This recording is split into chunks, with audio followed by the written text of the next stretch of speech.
भारत के 4 पवित्र स्थलों में से एक द्वारिका न केवल धार्मिक रूप से महत्वपूर्ण है बल्कि पुरातात्विक रूप से भी महत्वपूर्ण है। सौराष्ट्र प्रायद्वीप के पश्चिमी सिरे पर उपस्थित द्वारिका की पृष्ठभूमि ऐतिहासिक रूप से रहस्यमय तरीके से डूबी हुई है।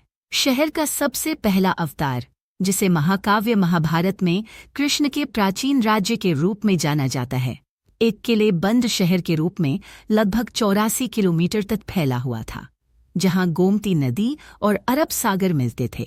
जब कृष्ण की मृत्यु हुई तो यह माना गया कि प्राचीन शहर अरब सागर के नीचे डूब गया।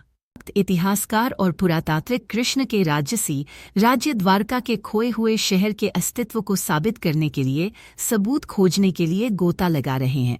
खोए हुए शहर द्वारका के बारे में सबसे प्रसिद्ध किंवदंती के प्राचीन महाकाव्य में उल्लेख किया गया है। कहा जाता है कि अटलांटिक की तरह द्वारका भी सुदूर अतीत में किसी समय समुद्र के नीचे डूब गया था। हालांकि अटलांटिक के विपरीत द्वारका नगरी, जिसके अवशेष कभी नहीं खोजे गए, पर वर्तमान में इस प्राचीन साम्राज्य के अवशेष समुद्र की गहराई में पाए गए हैं। भागवत पुराण के पवित्र ग्रंथ के अनुसार द्वारका शहर मगध के शासक जरासंध के जवा में बनाया गया था, जो लगातार मथुरा पर हमला कर रहा था। अपने वंश पर हो रहे अत्याचार और अधिक हमलों को रोकने के लिए भगवान कृष्ण ने भारत के पश्चिमी तट पर एक अलग शहर स्थापित करने का फैसला किया। महान वास्तुकार विश्वकर्मा ने इस अवधारणा को जीवन दिया। प्राचीन ग्रंथों के अनुसार जलमग्न द्वारका शहर को कृष्ण ने कुशस्थली नामक स्थान के पास बनवाया था। शहर जल्दी ही प्रमुखता से उभरा और भगवान कृष्ण के मिशन का अजय केंद्र बन गया, जिसमें लगभग 900 महलों में हजारों लोग रहते थे। शहर की किलेबंदी की गई थी और वहां केवल जहाज से ही पहुंचा जा सकता था। द्वारका नगरी जल्द ही दुनिया भर में एक चर्चा का विषय बन चुका था। महाभारत के 23वें और 34वें श्लोक के अनुसार जिस दिन कृष्ण 125 साल बाद आध्यात्मिक दुनिया में शामिल होने के लिए पृथ्वी से चले गए थे, उसी दिन अरब सागर में शहर डूब गया था। और यही वह समय था जब कलयुग की शुरुआत हुई थी।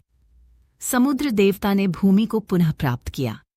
समुद्र देव ने खोई हुई द्वारका नगरी को डुबो दिया, लेकिन भगवान के महल को बचा लिया। इसके अलावा आपको यह भी जानकर हैरानी होगी कि यह भी कहा जाता है कि खोई हुई द्वारका नगरी पर विमान जैसी एक उड़ने वाली मशीन ने हमला किया था। लड़ाई का वर्णन प्राचीन एलियन सिद्धांतों की रुचि को बढ़ा देता है, क्योंकि ऐसा लगता है कि यह लड़ाई परिष्कृत तकनीक और शक्तिशाली हथियारों से लड़ी गई थी। एलियंस ने अंतरिक्ष यान से किसी शक्तिशाली हथियारों का उपयोग करके शहर पर बेहद शक्तिशाली हमला किया था, जो देखने वालों को बिजली गिरने जैसा दिखा। और यह इतना विनाशकारी था कि हमले के बाद शहर का अधिकांश हिस्सा खंडहर में तब्दील हो गया। इसके अलावा यह भी कहा जाता है कि श्री कृष्ण के मृत्यु के बाद यादव साम्राज्य अस्थिर हो गया। उनमें आपस में मतभेद शुरू हो गए और धीरे धीरे यह मतभेद युद्ध का रूप लेने लग गए और काफी विनाशक युद्ध हुआ, जिसके बाद यादवों ने आपस में ही युद्ध करके यादव साम्राज्य का अंत कर दिया। साथ ही द्वारका नगरी भी तबाह हो गई। हाल ही तक डूबे हुए द्वारका शहर का इतिहास केवल लोक कथाओं का विषय था। क्या द्वारका वास्तविक है?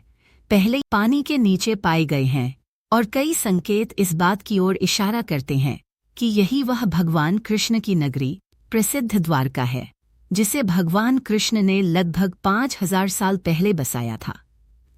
वैसे द्वारका नगरी के समुंदर के अंदर खो जाने के बारे में आपकी क्या राय है? हमें कमेंट बॉक्स में जरूर बताएं।